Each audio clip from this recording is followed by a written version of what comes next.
Just finished up our 12th spring practice, and so far everything's been going pretty good. And I enjoy watching these guys compete. And we've been kind of cranking up the intensities. We got this pretty cool game that we play in. It's a red zone emphasis, kind of overtime emphasis. We'll call it 21, and it gets pretty heated. It's like the most game-like situation I've ever been a part of so far. So I think we're onto something there. But overall, I love the competitive spirit of both sides. I think we're both making each other better on both sides of the ball. But in that 21 period, we'd go live extra points and live field goals. So there's some pressure on the kickers as well. So it's been pretty fun to kind of watch that all go down. But, overall, I think we put in a lot of great work. We still got one more work day on Thursday. And then the spring game will be a pretty fun atmosphere. So it should be a good time. We'll get a lot of quality reps. Proud of how these kids have been working so far. Excited to kind of show you the product of all the work that they put into this. But it'll be a good weekend. You got alumni golf tournament coming up on Friday as well. So there'll be a lot of good people running around, a lot of former players coming back into the mix. And, it'll be a solid overall weekend for us. So today we got Coach Mims talking with y'all. Coach Mims been with us since day one. He's been, I've known him for a long time, and just being around and watch him grow as a coach. He's an intense coach. He's gonna coach these guys hard. He has a standard and expectation in that room, and I think there's a lot of respect in his room towards Coach Mims. And he's got a great career ahead of him, a bright future, and you guys will enjoy talking with Coach Mims, which you guys are already familiar with him. And you got Isaiah Nixon going today. Zay's been having a great offseason.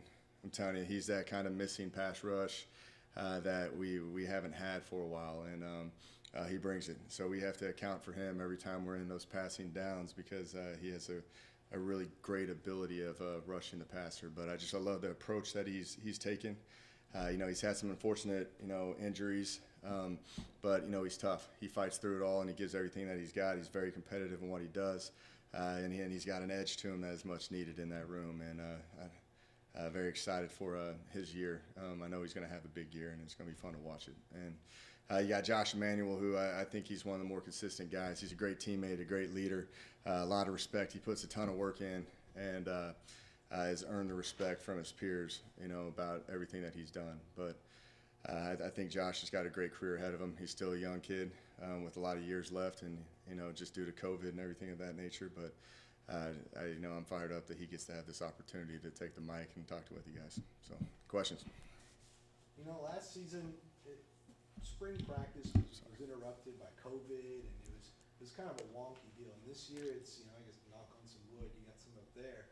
They've had it's gone all the way through, and you got the spring game coming up this Saturday. Has it been a luxury? Do you feel like you're getting your messages across more because they've been there? Because it's been consistent, yeah. We sat back and, you always take the previous year's, practice faces and this is what we did in spring, but you looked at last year's practice faces and it was absolutely insane because we took a 2-week break, due to a COVID issue and just the consistency of where we were at. It's just tough to get in a rhythm, and I feel like everything's back to normal. We're having crawfish boils and junior days and, it's for the first time we've been able to do this and it just feels like football again. It does, and everything's been running as is. They're getting back into the routine of everything, and I just think with where the world's going right now, I think there's just more consistency, and then you can get in a rhythm, and I feel like we're progressing as a team. Our team talks. You don't have to pause for 2 weeks and then go back and rehash what you guys were working on for a while. You can just keep chipping away. Our installs have been increasing every single day because we're around these kids in a consecutive manner, and that's been very good for us. So it feels good just to kind of get back in the mix of it. I'm fired up for this weekend. It should be a good crowd. It should have a lot of former alums back, and I think it's going to be fun for this entire program and for this university. So. Coach, we're talking to Isaiah Nixon today. He made a lot of big plays this past season. Where did you see him kind of take the biggest leap during his second year with the team? I thought it was last year. And that was the time he redshirted his first year, and then he finally he embraced a role. He was a talented athlete in high school. He could play. He was a running back that that was the reason why we recruited him. But he's just such a big body, and he's got an explosive play to him that it makes sense to put him as an edge pass rusher. And we redshirted him that first year. He was on scout team, and that's where I started noticing him of how he's going to be a good player. But he jumped on the scene last year and made some plays that I thought were pretty impressive.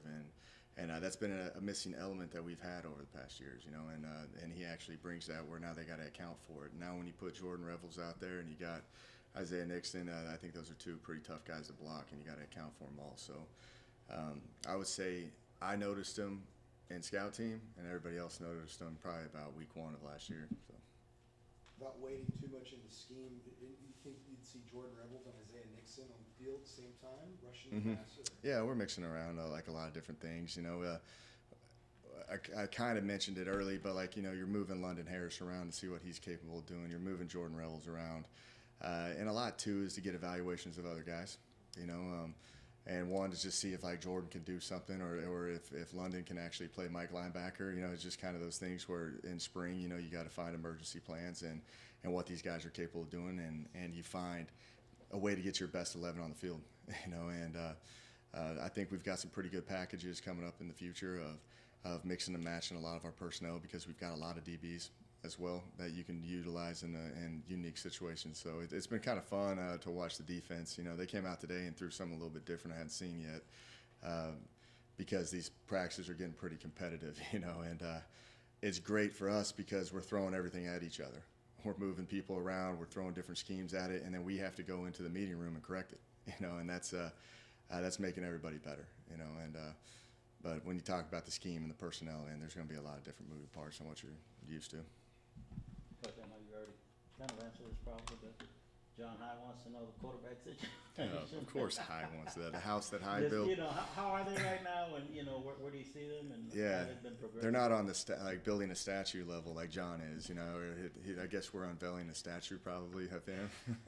but in his house. Yeah, and this is the house he built, correct? Yeah, no, John's the best, yeah, for a former quarterback, and he wants to kind of know the situation, just like Kef and Drew wants to know all the time too, but it's been good. Brady left and went into the portal, and it's been a pretty consistent kind of battle between Ty Evans and Lane Hatcher, and I really like how both of them they're really good together. They're very competitive. They're trying to push each other as best they can, and they understand that I'm going to bring in some more quarterbacks as well, because you have to be ready if one leaves. You got to be able to replace, and they understand that they got to just go one play at a time, one situation at a time, make sure that their eyes are in the right spot.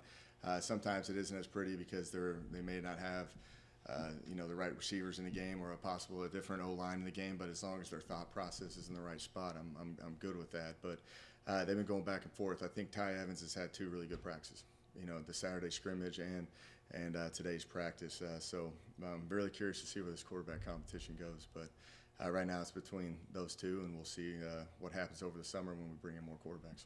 Are you where you thought you'd be right now, Coach, considering, you guys have been consistently practicing no breaks?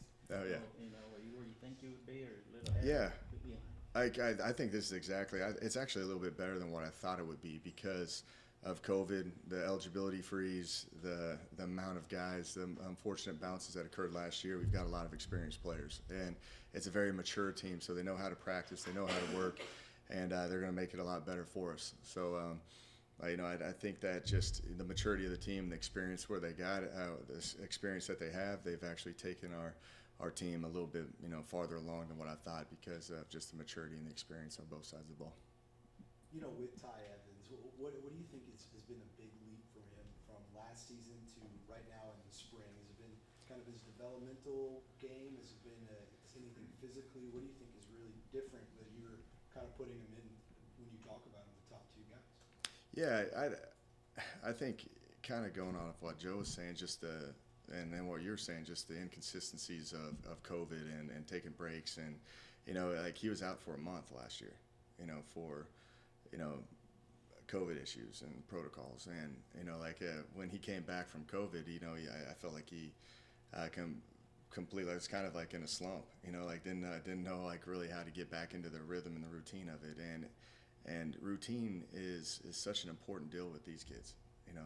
They have to have some consistency. That you can't just take a month break and then expect to come back and be clicking on all cylinders again. So I think just what we did is we kind of told them to step away after the season and then just kind of work up and get back to going and throwing on your own and then building back up, and just consistently by the day we've just been increasing it and going, and he's been getting a lot of quality reps and he's getting a lot better every single day. And you know, you kind of look back and you analyze COVID and injuries, and you know, you realize it does pay a pretty big toll on these kids. You know, if they have to, like, you know, sit out. We've got a kid, you know, Donovan Johnson, you know, at his previous school, you know, he tested positive for COVID and he got contact traced like 3 times, and he had to sit like a month and a half to 2 months in his dorm room by himself. You know, like there's a lot of moving parts like that. That's going to wear down your football IQ and just, you know, getting you back in the rhythm of it. And I think just with Ty, he's been out there every single day, and he comes in, he works, he watches tape, he goes out there and reps it, and he's just naturally getting better.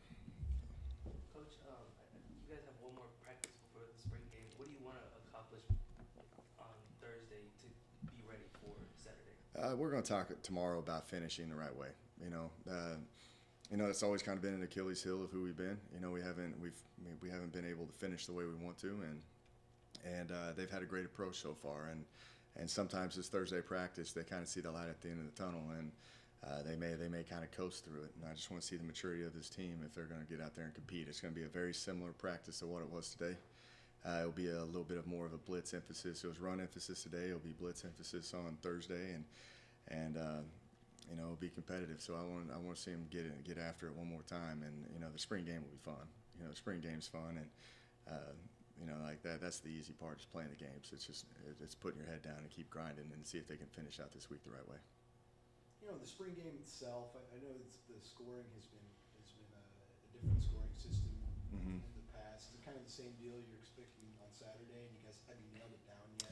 No, not really. We're going to have a little bit more conversations with it, but we're leaning towards we don't want to tackle as much. I don't want to do like a 100-play scrimmage of live tackling, so we're probably going to cut that in half. And we'll probably start off just doing a controlled setting, and it's tough to keep score in controlled settings because they're like, you don't know if the guy makes the tackle or not, you know, and is it a sack or is it not a sack? You know, that's kind of like the arguments that always occur in our practices, and we'll probably control it for a little bit, and then we'll end up doing some scenarios, some situations, some 2-minute competition drills, and go live, go 2-minute and 4-minute, and then we'll play the 21 game at the end where there's going to be a lot on the line. So.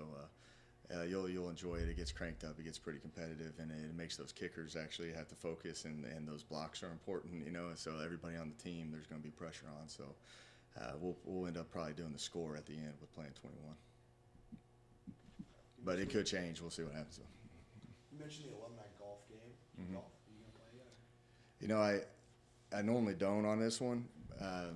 You know, we decided to do it last year, and I've done it at a lot of different schools I've been at, and they always do it the day before the spring game to try to get alumni back so they can be around the team and be here for the spring game. And last year we had 72 golfers, and this year we're well over 100. So it's you know, if you just keep adding more coaches into it, it'll be like a 10-hour round of golf. So like it's just kind of like where it's just going to be a bunch of guys out there that it's fun because every year you're getting more people to come back. You know, and that's the whole point, is that, you know, we always use the word galvanize. You know, you're just trying to galvanize this group back, you know, get them back to come to Texas State and tell their story and how much this university means to them. And that's what I want with our kids, because they work hard for, you know, and they compete hard, and they want to do great for this university. And, you know, and if you bring back guys that love this university too, they're going to have a great experience, and they're going to keep coming back and giving back to the program. And I think it's a really great deal. Haley put together the whole tournament, and it's pretty fun, man. And I'm looking forward to getting around these guys and hanging out with them all day on Friday.